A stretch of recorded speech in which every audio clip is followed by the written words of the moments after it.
Welcome, everyone. This is the February market update from Principal Wealth Partners. It is titled, Are We There Yet? I am Julina Ogilvie, partner and wealth advisor, joined once again by Bob Paolucci, our founder and CEO. Hello, Bob. Hey, Julina, it's a short month and this will be a short video. There we go. So it's an interesting title. I think we could think of the question, Are we there yet? In a number of different ways.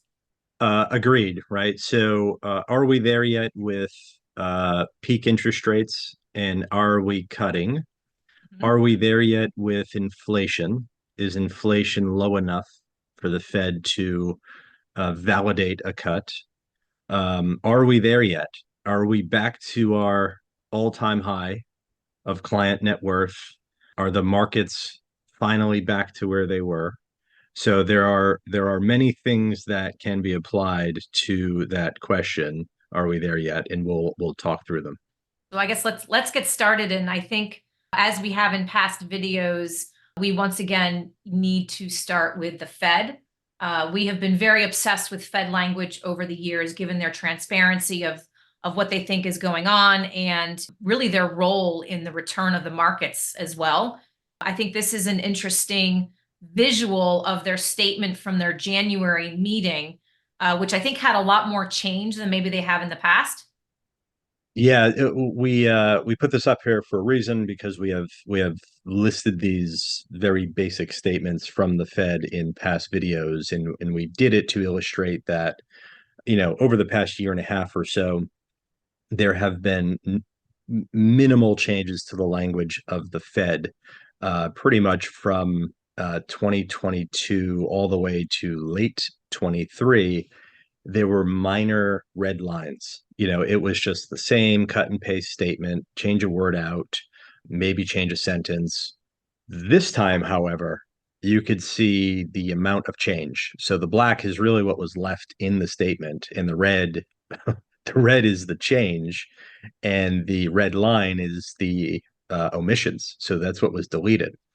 We're trying to read the tea leaves of the Fed, and they removed a critical line just before their statement last week or a week and a half ago, that the banking system is sound and resilient. They removed that line. Which So we highlight, by the way, with the arrow on the sure, the screen. arrow is. Yep. So, we've talked about this ad nauseum. The Fed really has negatively impacted commercial real estate because of the quick refinancing of the debt in commercial real estate. And when you have to refi quickly, you might go from a low rate environment to a high rate environment, and you might actually realize those high rates, right? Whereas if you're listening at home and you have a 30-year mortgage, chances are it's in the twos or threes. You don't have to do anything. So commercial real estate, it is a quickly adjustable, right? So you have very short periods of time where it's fixed, and then it floats up, and then you float up or down. But what we've seen over the past couple of years is you float into a higher interest rate because interest rates have moved up. That's one. Number two, we've also mentioned that who has felt the pain of higher interest rates? Banks. So higher interest rates has really done some damage to small and mid-sized banks. And for a few different reasons, I won't go into too much, but ultimately, you don't have as many borrowers wanting money in a high rate environment. So banks don't aren't able to lend out as much money to as many people because there aren't as many corporations or individuals that want to borrow at 5, 6, 7, 8% than there are at 2, 3, or 4%. That makes sense? Yeah. Yeah. On top of it, what do banks lend out? Your money that you deposit with them. Well, what if they pay you 0% in today's environment on your money that's just sitting at the bank that they're trying to lend out for 7 or 8%?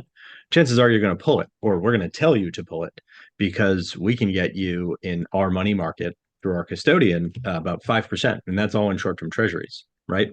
So you have this weird double whammy where banks have to pay a lot more to you, the depositor, to keep your deposits, to have the ability for the bank to lend out against your deposits. That's how commercial banking works. Very simple, Yeah. right?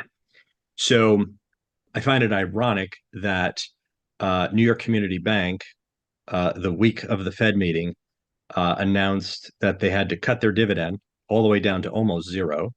And they went from an expectation of a profit for the quarter to having to write down an incredible amount of money just in case some of their commercial loans don't work out. That sent the stock down, I don't know, 70% at this point. Yeah. So keep in mind, your community bank is one of the banks that acquired one of the failing banks in New York this time last year. Yeah. So it doesn't look like that worked out very well. But the Fed needs to do something. And that leads us to believe what the Fed will do is they will be very dovish very shortly, potentially right around their March meeting. And we'll make a case for that in the next few slides. So this slide really just shows you that this was a complete change of direction for the Fed, and rate cuts are coming. Yeah. And we do have another observation about the banking system that we will address in a minute. But I think sticking to the January Fed statement, we need to also address inflation and where we are with inflation. This slide is a little bit different than what we've shown in the past. We're looking at PCE, which stands for personal consumption expenditures, which is in essence just your measure of goods and services. So looking at the consumer. And what's also interesting is that this is looking on a 6-month rolling basis. And when you look at the far right, for the first time in years, we're now below that target of 2%. And Bob, this gets confusing because there's a lot of different inflation figures that they throw out. So why is this one important? Yeah, there's 6 overarching key inflation indicators to look at. There's producer price index. It's like wholesale pricing. There's CPI. There's core CPI. There's PCE. There's super core PCE. Ultimately, CPI, the big popular one that everyone reacts to, usually comes out around mid-month, illustrating a rolling year's worth of inflation. That is measuring the basket of goods, commodities, just about everything, right? It's all weighted based on our economic makeup. And that indicator is in the low threes right now. But that's lagging, right? And Yes. many of the sub indicators that fill that number are very lagging. Yeah. So We've talked about that a lot. yeah, and also this is a little granular. What it does measure is really brand name items. So I'll give you an example. CPI measures like the change in cost of, let's just make it up, Sunbeam bread, Mhm. right? Dole bananas. Yep. What it doesn't do is measure the equivalent. So let's say you get the Target brand white bread or the Walmart brand. That is what PCE measures. It measures the same items, but more so the category to find if there's a lower dollar, lower cost equivalent, and it measures the inflation on that. The Fed likes to use that because that is what they believe is a more accurate portrayal of how the consumer is spending money and what they're paying for. Yeah. However, that indicator is lower. So the current rolling year PCE indicator is 2.6. It is set, we believe, to go down to 2.2, almost high ones. The current core PCE, which is the Fed's preferred measure, I won't even go into that. They got wacky towards the end of last year and they started making up a new calculation. But even that is in the twos. Right. The chart that you see with the orange line in front of you, that is the 6-month number. So if you just cut the past 6 months and illustrate it, we're trending to 186. It actually is 186 past 6 months, and that trend is pretty accurate. Yeah. So the Fed knows this, and they're jawboning right now. They're trying to save their ammo, all of those rate cuts that they need to provide and they will provide. They're trying to hold on to them for as long as they can. I don't think that's a wonderful strategy because I think that'll lead to them potentially having to do more than they thought. I think they should be talking about doing small cuts frequently, start Yes. feeding that into the system.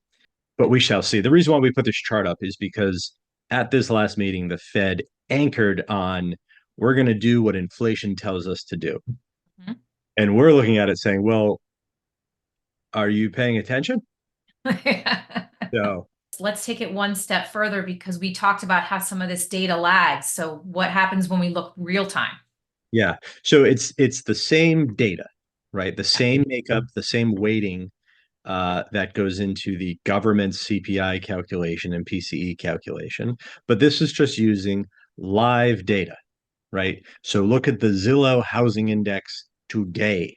Get the state of the or direction of the indicators live instead of 3 months, 1 month, 6 months, a year stale. And what this shows, we've shown this many times, we're now at 1.4. When you hear the Fed talk about the lags in the data, they're talking about the difference between this live information that they can see with their own eyes and the lagging data that is reported that they go off of. It is about a 1.5% gap or 50% difference in the delayed data versus the live data. Yeah. So I think the jawboning is done, and come March, they will be talking about how they're going to cut rates, when they're going to start, might be at that meeting, and it's because they have to. They need to start doing something rather than waiting for something to happen, like bank failures, like real trouble in commercial real estate, like the lower end consumer not being able to afford a car payment, a credit card payment, food, all that fun stuff. Well, that 1.5% is of a difference is large enough as it is, but it's also large enough to get them into that 2% territory that they have been so anxiously talking about for so long. So I guess the big question then, of course, is, well, when will they cut? Sure. Well, here you go. This is you might not know how many Fed meetings are left for the year. Yeah. We excluded the vacation month at Jackson Hole that happens in August from this chart. Is that a meeting? Yes, but it is usually not an action meeting. It's more of a set the tone, change the language meeting. So we took that out. So these are meetings where the Fed could take action. You have March 20th, you have May, you have June, you have July, September, November, December. It's for the rest of the year. What you see on the far right-hand side is finally, for the first time, using a year's worth of data, there is zero probability of a hike. Zero. First time we could say that in a few years. Yeah. Number one. Number two, at every meeting, there is a chance of cutting. You get out into June, and anywhere longer than that, the odds are close to 100% that there will be cuts. And in March, only because the Fed acted like they don't know what's going on with inflation and they were a little vague, did the ease percentage go from about 60% down to, let's call it 20. I think as we get closer to March, that meeting, I think the odds will be greater than 50%. And I think May is going to be probably close to 100%.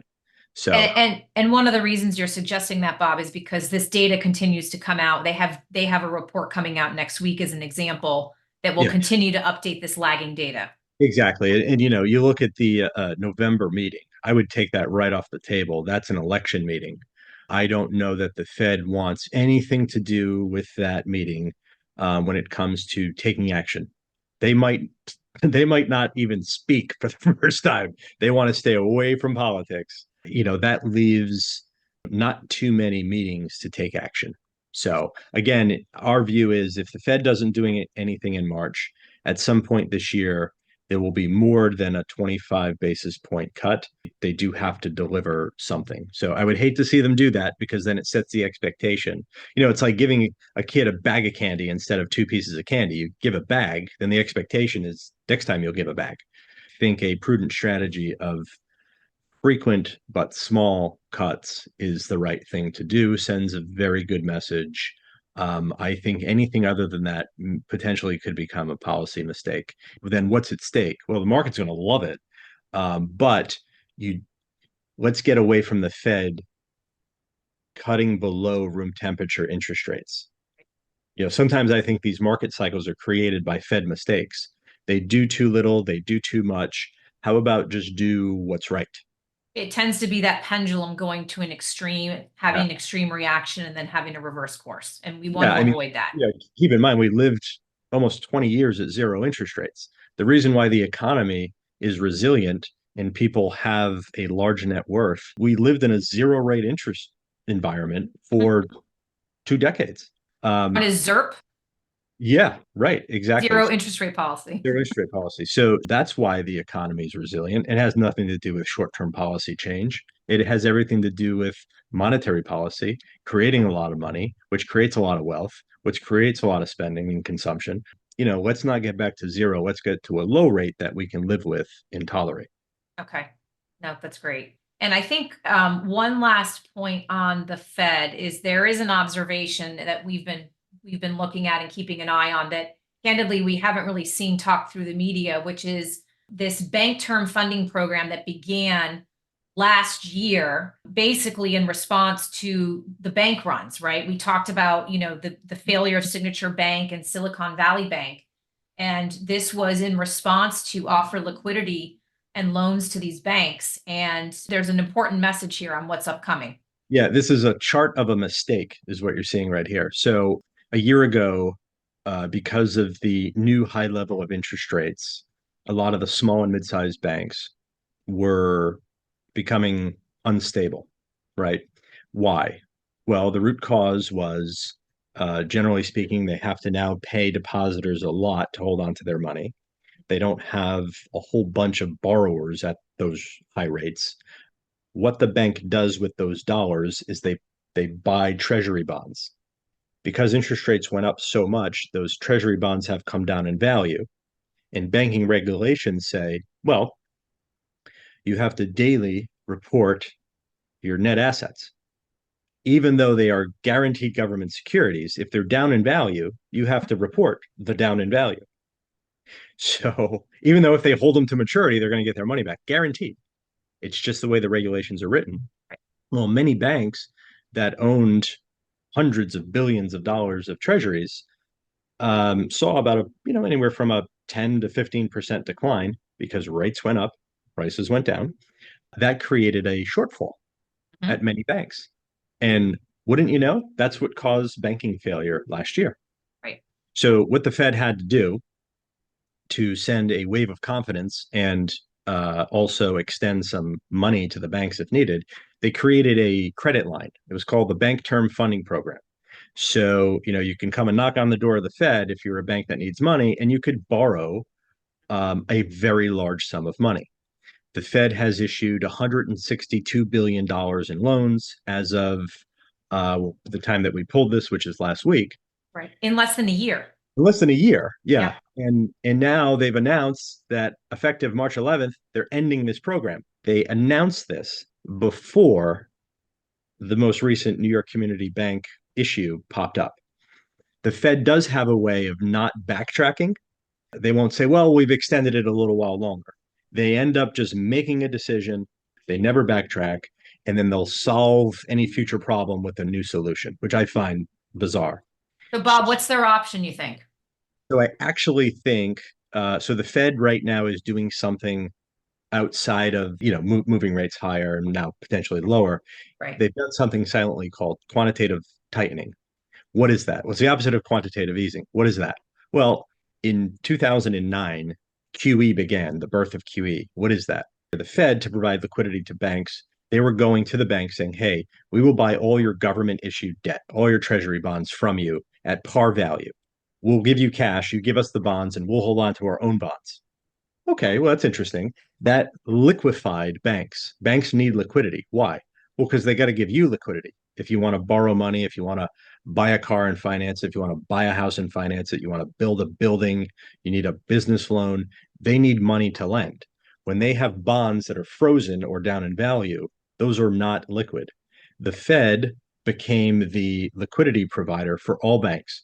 They were buying an unlimited amount of their own treasury bonds that the banks owned for over a decade. Yeah. And remember, it came in phases. It was like QE1, QE2, and then I think the third one they even coined Operation Twist. Yeah, for the most part, it started off with a limit, but the participation was oversubscribed. So then they just keep increasing the limit of how much they would buy. And then, to be honest with you, it was just whatever is needed. And it quadrupled the balance sheet. So I think the Fed can do this. I think they can stop tightening. And what that means is they're no longer buying their own bonds away from banks. They are taking all those bonds that they bought and they're letting them mature and not reinvesting the proceeds. I believe they are going to flip and start to offer up a liquidity program, not a loan program, just a give us our bonds back, we'll give you cash at par value, which means any loss goes away, Right. sits on the Fed and Treasury's balance sheet, and then it just evaporates. Right. So I think the Fed is going to pull that card that no one is paying attention to, and they're going to slowly announce the end of QT and potentially offer up a QE-like facility. And that will definitely help banks. Because if they're shutting down this loan program, where there's participation and growing participation, it leads me to believe they have another solution. And I think that solution is old-fashioned QE. Right. So that will go over well in the capital markets if that actually is the case. We shall see. They'll just go back and embark on a program they started over 20 years ago, right? Yeah, I think they do view that as a new tool to provide stimulus if needed. And I think one last point on this slide is it's another reason to justify them cutting rates. And if there's one last reason that we can provide everyone today is actually following what money market funds are doing, and they're looking for income. And they're believe it or not, we talk about active management in buying stocks and bonds and international, but we're looking at what managers are actively doing in money market.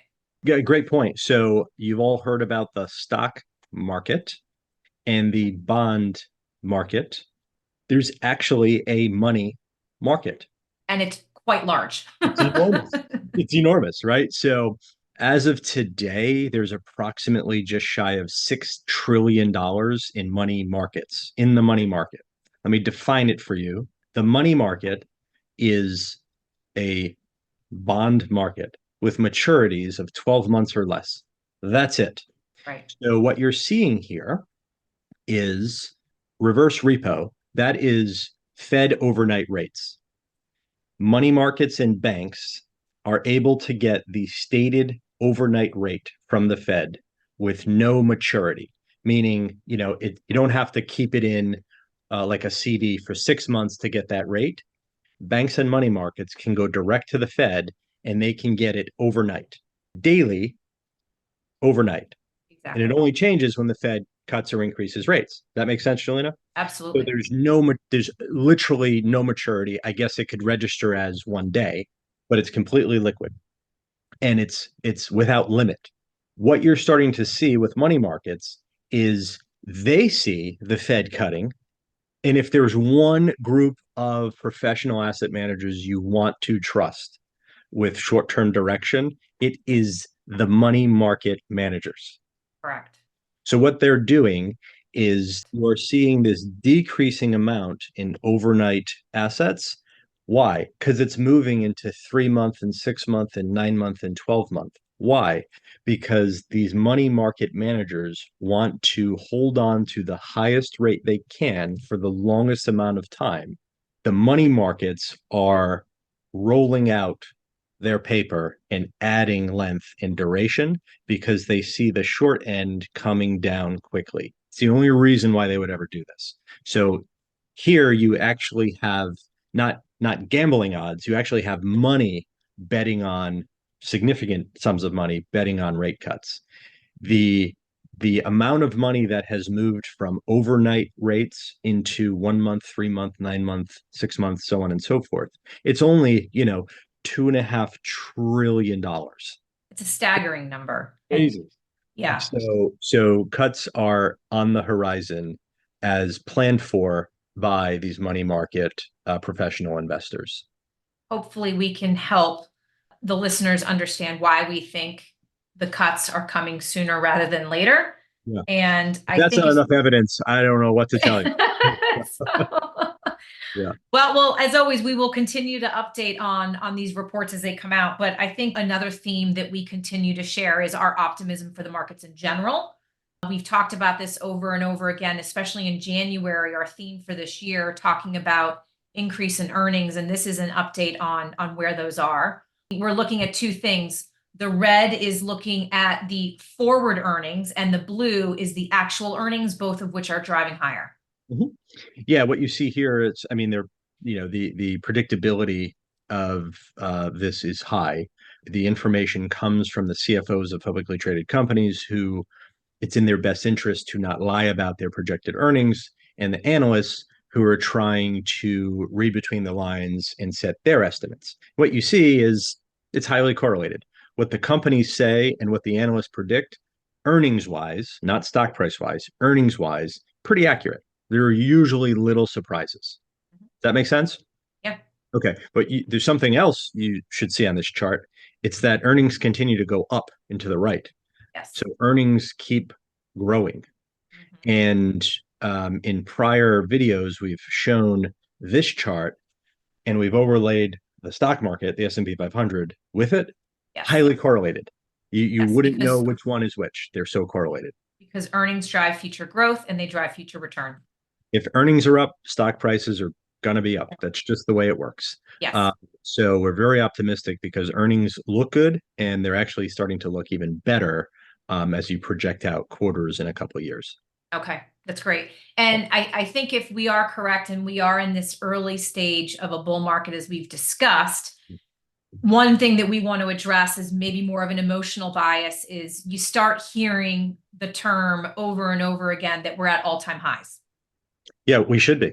So that's what investing is all about. So welcome a new bull market and get ready to hear all-time highs, all-time highs, all-time highs often. That's just the way it works. So we show this because we don't want our clients to think, hey, now that we're back to where we were a couple of years ago. Meanwhile, the shortest amount of time to go from your old peak to your new peak was now, right? Usually, when you go from a bull market to a bear market, you take it results in a 5 to 6 year step back in assets, and then you recoup it, and then you go past it, and then there's a pullback, and you keep climbing. It looks like a chart of the market. Yes. This go round, we've had a 24-month round trip. This is the shortest ever in history to go from old all-time high to bear market low to new all-time high, right? And our investors listening to this, you're there. And if you're not, it's only because you've withdrawn some money. So when you add that back to the value, you're definitely there. And generally speaking, those investors that are more aggressive, typically get there sooner. You go down more, but you get back sooner. That's just the way it works. Get ready to hear new all-time highs, I don't know, probably 80 times this year, Right. potentially 80 times next year, potentially 80 times the year after that. That is what happens in a bull market. That doesn't mean when you get to a new all-time high, you rebalance your portfolio, you sell out of stuff, so on and so forth. We take care of that for our clients. New all-time highs, when you hear it, it means that there's going to be many, many, many, many more. Yeah. So we're very excited. This is how it works. When you start to hear it, it's just the beginning. Yeah, and I can't help but think of a famous economist in the industry, Michael Sumblist, who has always said that the market all-time highs are 90% of the time. So these Right. are common, Yes. Yes. which is another way to show it on this slide. Yeah. So these are years, right? So going back to 1957, wherever there's a blue bar, it means new all-time highs were made. Mhm. And if you really zoom out, you could just see that. Well, yeah, it happens all the time, Yeah. right? Because markets generally go up often, and they're generally in decline for short periods of time. And you have, the rare period in the 70s where it was sort of a sideways decade. And well, wouldn't you know that the lost decade of the 2000s, the Correct. tech bubble implosion, which had, 2008 buried in there for that decade, the 2000 through 2009 decade, there weren't many new all-time highs. And then there were, you enter 2012, 2013, and then all-time highs were just happening daily, and that lasted for, you know, almost 10 years. So we didn't have one in 23, and here we are in 24 talking about, hey, we're back to where we were. We have new all-time highs on the S&P 500, the Dow, potentially soon the Nasdaq, eventually small caps. We're getting there. So get ready to hear new all-time highs often. Don't run for the hills. We lean into it because it's Yeah. been a long series of them. And I think that's an important point because this is where the media can come in and create anxiety around the comment. These are all-time highs, and begging the question, should you be doing something different? Right. Yeah. And new all-time highs are simply created by higher earnings. Right. Earnings have supported all of these new all-time highs. There are more earnings that justify higher prices. That's it. That's it. And I think maybe two more points that we wanted to make that continue to show strength in the market. The first is buybacks, which we've talked about before. It's just in this simple term, companies that are buying back their own stock. We've talked about the strength of this over the last few years, but wow, this year we're seeing a pop. Yeah. So this is a cute chart because we're not even showing the level of buybacks, which look like all the other charts are at, you know, new all-time highs for buybacks. Yep. We're showing you where buybacks come from. So this is an illustration of new corporate bond purchases. When you have companies in the S&P 500 doing bond offerings, it's not always because they need the money. It's because pension funds and endowments are asking companies, high quality companies, to do a bond offering so they could buy it in their pension fund to help meet obligations. And hopefully they're willing to get a yield from these companies that is higher than the treasury market, the risk-free market. And it's a corporate bond, so of course it is. So instead of making, 4 or 5% on treasuries, corporate bonds will pay, 5.25, sometimes up to 6%.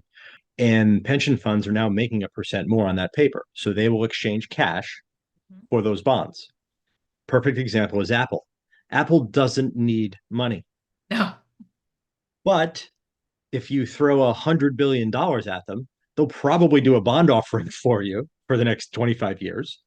And they will make, as they have in the past, more money than what they're paying for that bond with that cash. They'll open a new plant somewhere, or they'll sell iPhones and make a 47% profit. And it's okay if they pay a 5 or 5.25% rate of interest.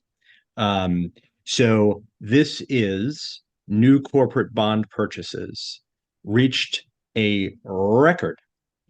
And it's always a good indicator, first 30 days of the new year. So in essence, this is January.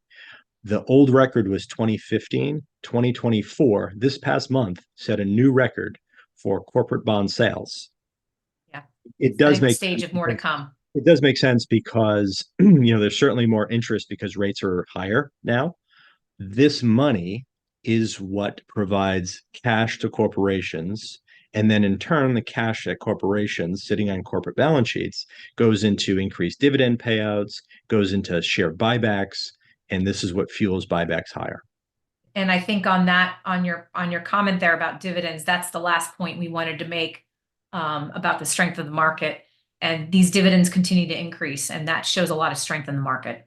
Yeah, I mean, dividend paying stocks, once you're announced that you're going to pay a dividend, the expectation is you'll never cut it and you'll only increase it. And more often than not, that's what happens, as seen in this chart, right? So these are dividend payouts, quarterly dividend payouts in billions of dollars. So in 2000, there was about $35 billion a quarter being paid out in dividends. Now it is about $150 billion a quarter in cash dividend payments. Amazing.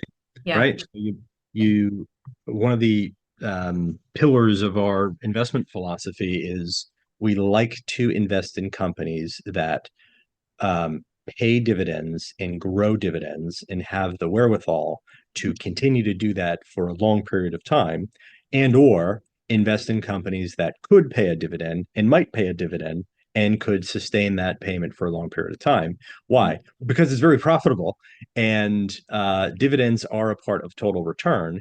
And you could see that the direction of dividends keeps growing over time. Yeah. reaches new levels frequently. And Bob, when we talk about dividends, it's no longer just utilities and financials, right? What we've thought of in the past is those boring dividend paying companies. Absolutely. Yeah, great point. So, case in point here, the past month, Disney, who cut their dividend over a year ago, almost 2 years ago now, just reinstated their dividend. That was a great move for Disney and its shareholders. Mhm. And how about this one? You typically don't hear much from tech companies around dividends and giving cash back to shareholders. Mhm. But Facebook, Meta, as they're called now, just announced they're going to start paying a dividend, which is wild. They're so profitable, they have no choice. So Yeah. they're going to start rewarding shareholders with a dividend soon. They just announced it at their most recent earnings call. So, yeah, it's mid-sized companies are paying dividends now. Small companies are paying dividends. Large companies, utility companies, which are known for dividends, tech companies are paying dividends, which aren't known for dividends, and everything in between. It just tells you that corporate finances are in better shape than everyone thinks. Yeah. So I think that our theme here for today, hopefully we've proven to you once again that we continue to think that a Fed cut is coming, and we continue to see strength in the markets and this theme of the beginning of an extended bull market. Yeah. Are we there yet? Yes. Yeah. There's your answer. What about corporate earnings? Yes. All-time highs on the market? Yes. Is it time for the Fed to cut rates? Yes. Is inflation back in the twos? Live, it's in the ones, but lagging data that will come out next week. Yes, we're in the twos. So the answer is yes, we're there. There you go. Well, as always, we want to thank everyone for listening, and we encourage that if you have any questions that you can reach out to any of us here at Principal Wealth Partners. And Bob, as always, thank you for your insight. Looking forward to next month. Absolutely.